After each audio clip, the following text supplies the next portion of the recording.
আমার প্রিয় পঞ্চম শ্রেণীর ছোট্ট বন্ধুরা, তোমাদের সকলকে আমার চ্যানেলে স্বাগত জানাই। আশা করছি তোমরা সকলে খুব ভালো আছো। আজকে আমি তোমাদের 2024 সালের রায় ও মার্টিনে যে প্রশ্নবিচিত্র প্রকাশিত হয়েছে তার 202 পাতায় যে 1 নম্বর স্কুল হয়েছে সেখানে তোমাদের পঞ্চম শ্রেণীর ছোট্ট বন্ধুদের থার্ড সাবমিটিভ পরীক্ষার পরিবেশের প্রশ্ন দেওয়া রয়েছে। আমি আজকে উত্তরগুলো তোমাদের দেখিয়ে দেবো। ইতিমধ্যে যারা চ্যানেলটিকে সাবস্ক্রাইব করে নিয়েছো তাদের সকলকে অসংখ্য ধন্যবাদ জানাই।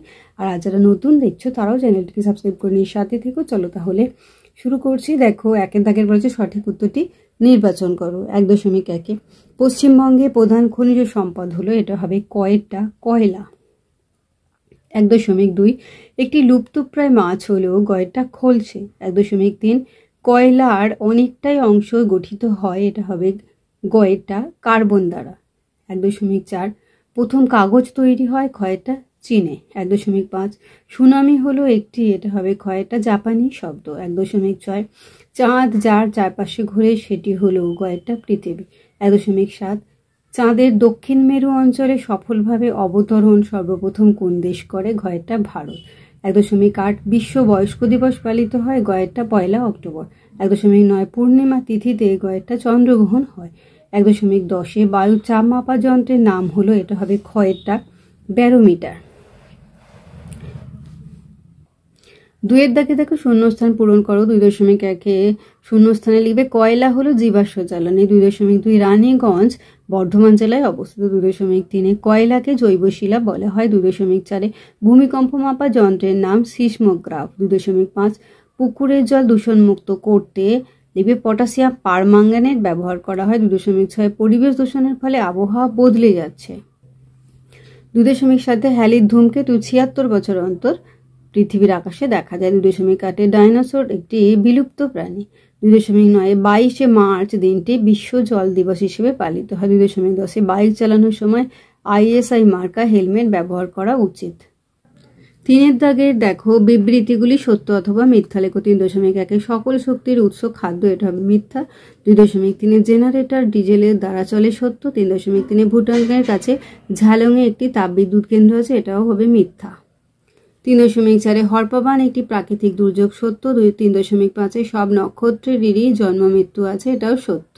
এবার 4 দাগে দেখো বাম স্তম্ভের সঙ্গে ডান স্তম্ভ মেলাও। 4.1 একটি বিষাক্ত গ্যাস, এটা হয়ে যাবে কয়েকটা কার্বন মনোক্সাইড। 4.2 শিশুদের একটি অধিকার, এটা হয়ে যাবে এটা অবৈতনিক ও বাধ্যতামূলক শিক্ষা লাভ। 4.3 শ্রীমতী প্রতিভা পাটিল, এটা হয়ে যাবে ঘয়টা ভারতের প্রাক্তন রাষ্ট্রপতি। 4.4 ভিডিও, এটা হয়ে যাবে কয়েকটা সমষ্টি উন্নয়ন আধিকারিক। 4.5 কয়লা ও পেট্রোলিয়াম, এটা হয়ে যাবে কয়েকটা জীবাশ্ম জ্বালানি। 5 দেখো এক কথায় উত্তর দাও। 5.1 কালো হিরে কি, লিখবে কয়লা। 5.2 সবচেয়ে নিম্নমানের কয়লা কোনটি, এটা হবে লিগনাইট। 5.3 প্রডিউসার গ্যাস কি, চলো একটু দেখে নেই। দেখো লিখবে যে প্রডিউসার গ্যাস হলো জ্বালানি গ্যাস যা একই সঙ্গে বায়ু এবং বাষ্পের সাথে কোক বা কয়লার আগুনের মাধ্যমে ফুঁ দিয়ে তৈরি করা হয়। এটি প্রধানত কার্বন মনোক্সাইড ব্র্যাকেটে দেবে CO, হাইড্রোজেন ব্র্যাকেটে দেবে H2 এবং সেই সাথে যথেষ্ট পরিমাণ নাইট্রোজেন ব্র্যাকেটে দেবে N2 নিয়ে গঠিত। 5.4 দেখো টেলিস্কোপ কি কাজে ব্যবহার করা হয়, লিখবে যে টেলিস্কোপ কি কাজে ব্যবহার করা। উত্তরে লিখবে জ্যোতির্বিজ্ঞানীরা দূরের বস্তু দেখতে টেলিস্কোপ ব্যবহার করেন। দূরবর্তী মহাকাশের বস্তুগুলোকে দেখতে এটিকে ব্যবহার করা হয়। দূরবর্তী বস্তু থেকে আলো সংগ্রহ করে এবং ফোকাস করে, যার ফলে সেগুলোকে আরো কাছে এবং উজ্জ্বল দেখায়। 5.5 প্রশ্ন সুন্দরবন কোন জেলায় অবস্থিত, লিখবে দক্ষিণ 24 পরগনা। 5.6 আমাদের দেশের বর্তমান জনসংখ্যা প্রায় কত, 140 কোটি প্রায়। 5.7 দেখো ছায়া কিভাবে উৎপন্ন হয়, লিখবে যে কোনো আলোক উৎসের পথে বাধা সৃষ্টি হলে ছায়ার সৃষ্টি হয়। 5.8 সোলার লাইট কি, সৌরশক্তি থেকে তৈরি বিদ্যুৎ দিয়ে যে লাইট জ্বালানো হয় তাকে সোলার লাইট বলে। 5.9 দেখো পৃথিবীর কক্ষের আকৃতি কেমন, উপবৃত্তাকার। 5.10 সারাদিনে ভাটা কত সময় অন্তর হয়, 6 ঘন্টা 15 মিনিট অন্তর। 5.11 একটি উপগ্রহের নাম দাও, চাঁদ। 6 প্রশ্ন দেখো 2-3টি বাক্যে উত্তর দাও। 6.1 জোয়ার ভাটা কাকে বলে, এই যে উত্তরটা একটু দেখে নাও। 6.2 দেখো বন্যার দুটি মনুষ্যসৃষ্ট কারণ লেখো। এই যে দেখো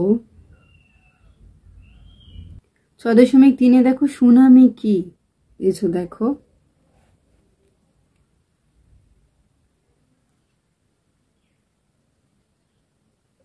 6.4 দেখো জীবাশ্ম জ্বালানি কাকে বলে। 6.5 পেট্রোলিয়াম থেকে কি কি পাওয়া যায়, দেখে নাও উত্তরটা। 6.6 চন্দ্রগ্রহণের একটি চিত্র অঙ্কন করো। এই যে দেখো চন্দ্রগ্রহণের চিত্র। তাহলে আমার প্রিয় পঞ্চম শ্রেণীর ছোট্ট বন্ধুরা, আজকে তোমাদের আমি 2024 সালের রায়ো মার্টিনে যে প্রশ্নবিচিত্রটা প্রকাশিত হয়েছে তার 202 পাতাতে যে 1 নম্বর স্কুল রয়েছে সেখানে তোমাদের পঞ্চম শ্রেণীর ছোট্ট বন্ধুদের পরিবেশের প্রশ্ন দেওয়া রয়েছে। আমি তার উত্তরগুলো দেখে দিলাম, আশা করছি সকলেই বুঝতে পেরেছো। ভিডিওটি দেখার জন্য তোমাদের সকলকে অসংখ্য ধন্যবাদ জানাই। ভালো লাগলে লাইক করো, কমেন্ট করো, বন্ধুদের মধ্যে শেয়ার করো। আর আগামী দিনে নতুন নতুন ক্লাসগুলো পাওয়ার জন্য অবশ্যই চ্যানেলটিকে সাবস্ক্রাইব করে সাথে থেকো। তোমরা সকলে খুব ভালো থেকো।